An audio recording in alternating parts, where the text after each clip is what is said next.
Hello friends, இன்றைக்கி நம்ம கீரை குழம்பு செய்ய போகிறோம். அதுக்கு தேவையான பொருட்கள்: அரைக்கீரை ஒரு கட்டு, கடுகு, சீரகம், உப்பு, கொஞ்சம் சர்க்கரை, மஞ்சத்தூள், பெருங்காயத்தூள், பூண்டு, புளி, பச்சை மிளகாய், வெங்காயம், தக்காளி, மஞ்சத்தூள், துவரம்பருப்பு 100 கிராம், தேவையான அளவு எண்ணெய். இதாங்க கீரை குழம்புக்கு செய்ய தேவையான பொருட்கள். வாங்க இந்த கீரை குழம்ப எப்படி செய்கிறதுன்னு பார்த்துடலாம்.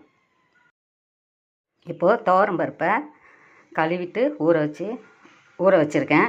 இதில் என்னென்ன பொருள் பார்த்திங்கன்னா, வெங்காயம், பச்சை மிளகாய், தக்காளி, சாம்பார் பவுடர், சீரகம்,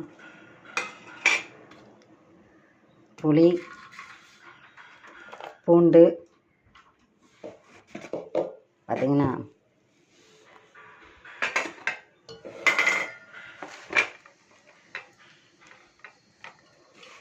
கீரை,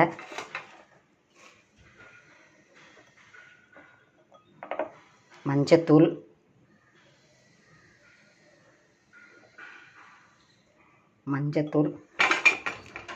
கொஞ்சம் உப்பு, கீரைக்கு தேவையான உப்பு, கொஞ்சம் சர்க்கரை போட்டிங்கன்னா கீரையோட நிறம் மாறாது. கொஞ்சம் சர்க்கரை, இதெல்லாம் போட்டு இப்போ நம்ம குக்கரில் வேக வைக்க போகிறோம்.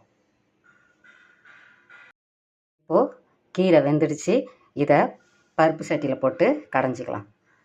இப்போ நம்ம கீரையை கடைஞ்சாச்சு. இதுக்கு ஒரு தாளிப்பு நம்ம கொடுத்துடலாம். இப்போ ஒரு கடாயில் எண்ணெய் ஊற்றி கடுகு போட்டுக்கலாம்.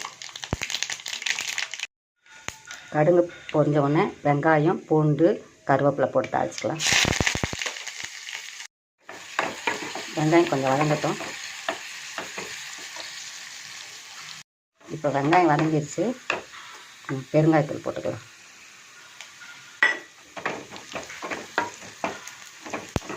பெருங்காயத்தூள் போட்டு கொஞ்சம் வதக்கிடலாம். இப்போ கடைஞ்சி வச்சுருக்கிற கீரையில் ஊற்றி தாளிச்சிக்கலாம். இவ்வளோதாங்க, கீரை குழம்பு ரெடி ஆயிடுச்சுங்க. இப்போது கீரை குழம்பு ரெடி ஆயிடுச்சு. இப்போ ஒயிட் ரைஸில் வறுத்த முட்டையோடு சேர்த்து நாங்கள் சாப்பிட போகிறோம். இதில் கீரை குழம்புக்கு கொஞ்சம் நெய் ஊற்றுனீங்கன்னா நல்லாயிருக்கும்.